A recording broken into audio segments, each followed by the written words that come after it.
세계사 수능 특강 10강 개념 1. 자, 수능 특강 10강 역시도 여러분들이 정말 유의해서 공부해야 하는 부분이에요. 수능 세계사에서 가장 고난이도의 문제가 집중적으로 출제되는 그야말로 수능 세계사의 꽃이라고 불리는 부분이라고 볼 수가 있습니다. 정말 중요하기 때문에 강조하고 또 강조해도 선생님은 지나치지 않다고 생각을 해요. 그래서 이 부분은 내가 빨리 문제를 풀어야지 라는 느낌보다 개념을 정말 탄탄하게 하고 간다는 느낌을 항상 갖고 있어야 돼요. 그래서 10강은 2주에 걸쳐서 선생님이 할 겁니다. 그래서 여러분들도 정말 꼼꼼하게 공부를 해야 한다라고 머릿속에 넣어두고 조금 각오를 하고 개념을 다시 한번 탄탄히 만들기를 바래요. 분명히 프랑스 혁명, 미국 혁명, 영국 혁명 중에서 수능에서 한 문제가 나옵니다. 그냥 이거는 나올 거라고 예상을 하고 출제가 될 거라고 예상을 해도 되는 부분이에요. 그리고 그동안 요 몇 년 동안에 걸쳐서 가장 많이 어려운 문제로 출제됐었던 부분이 바로 그 근대 사상 부분입니다. 과학혁명부터 계몽 사상에 이르기까지 그 사상 부분에서 굉장히 어려운 문제들이 최근 2, 3년간 계속 출제가 됐었어요. 근데 2015 교육과정에서는 일부분이 조금 많이 줄어들었긴 하지만 그래도 여전히 이 부분 그동안 출제됐었던 기출이 있기 때문에 잘 유의하면서 공부를 해야 됩니다. 그래서 이번 주의 개념에서는 근대 사상 부분과 영국 혁명 그리고 미국 혁명까지 이어서 배워보도록 하겠습니다. 서양사에서 가장 중요하다고 할 수 있는 프랑스 혁명에서는 의회가 계속 바뀌게 되거든요. 그래서 각 의회 때 어떤 일이 일어났었는지 의회의 시기를 구분하는 문제들이 지금 거의 대부분이었어요. 그래서 각 의회별 시기, 국민의회인지, 입법의회인지, 국민공회인지 그게 핵심 포인트고요. 그리고 미국 혁명은 사건의 전개 과정이 어렵진 않지만 각 사건들의 순서, 앞뒤 선후가 어떻게 되는지를 구분을 하면 됩니다. 그리고 영국 혁명은 갈수록 조금 문제가 어렵게 나오고 있어요. 여기에 4명의 왕들이 나오는데 그 4명의 왕들과 크로멜 때 있었던 일까지도 다 구분을 해야 합니다. 그러면 기출을 보도록 하겠습니다. 네, 2020 수능에서는 프랑스 혁명 사이 시기가 문제 나왔네요. 여기도 역시 국민의회와 국민공회 그 사이에 있었던 일을 물었던 문제고요. 구모에서는 미국 혁명 이것도 순서 문제네요. 중상주의 정책과 독립선언문 사이 시기 그리고 계몽 사상에 대해서 물어봤습니다.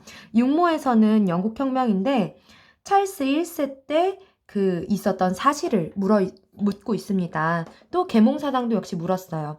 2019 수능에서는 근대 사상에 대해서 두 인물을 물어봤어요. 갈릴레이와 베이컨. 그리고 영국혁명은 제임스 2세에 대해서 물었습니다. 구모에서는 영국혁명 크로멜에 대해서 물었고요. 과학혁명이 출제가 됐었습니다.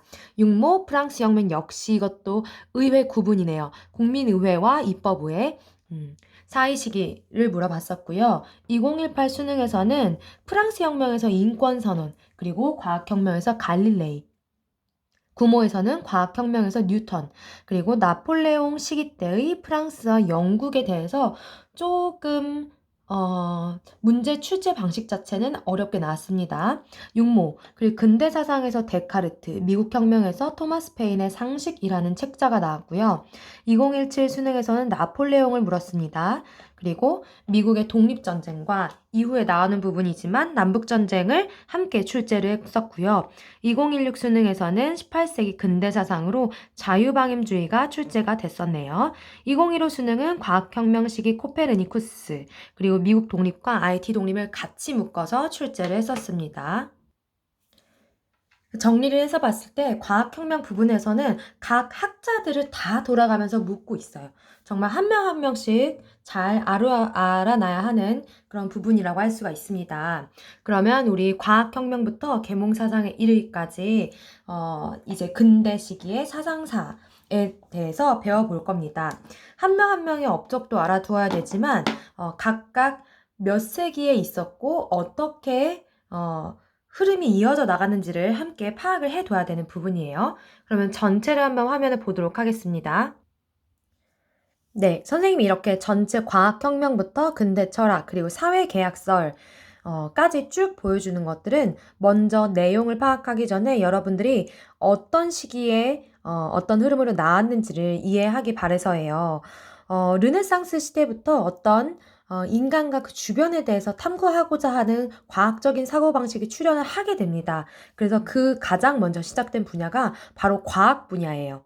그래서 과학혁명이 가장 먼저 시작이 되는데 16에서 17세기에 이어서 출현을 한다라고 생각을 하면 되고요. 그러면서 이제 인간의 이성을 통해서 어떤 우주와 자연에 대해서 파악을 하게 됩니다.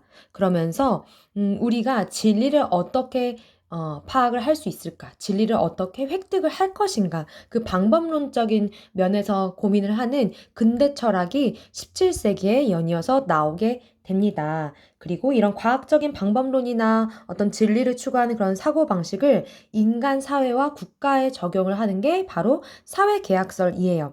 사회계약설 17세기라고 기억하면 됩니다. 세 명의 학자가 나와요. 홉스와 로크는 17세기고요. 루소는 살짝 늦기 때문에 루소만 18세기다라고 이렇게 기억을 하면 됩니다. 그리고 이런 과학혁명의 쭉 모든 성과들이나 사회계약설들의 사상의 어떤 기반에 따라서 뒷장에서 설명하겠지만 계몽사상은 이제 18세기에 꽃 피우게 되는 겁니다. 그래서 수특에 나와 있는 것도 이게 그냥 괜히 나와 있는 게 아니에요. 이게 순서대로 나와 있는 거거든요. 과학혁명은 르네상스 시기에 이제 이어서 학문 발전에 힘입어서 16에서 17세기 때 나왔다. 그리고 근대 철학은 역시 진리를 어떻게 파악할 수 있을 것인가 17세기고요. 이제 이런 성과들을 인간 사회에 적용한 게 사회계약설입니다. 17세기고요. 이런 모든 과학적인 사고방식과 사회계약설 등의 사상이 이제 종합되어서 영향을 미친 게 18세기 계몽사상이다라는 걸 기억하고 가면은 좋겠습니다. 선생님 앞에 서두에 이렇게 설명이 길었던 거는 이 단원 자체가 너무너무 중요하기 때문이에요. 그래서 일단 영상을 여기서 끊고 다음 영상에서 과학혁명부터 제대로 한번 준비하고 가보도록 하겠습니다.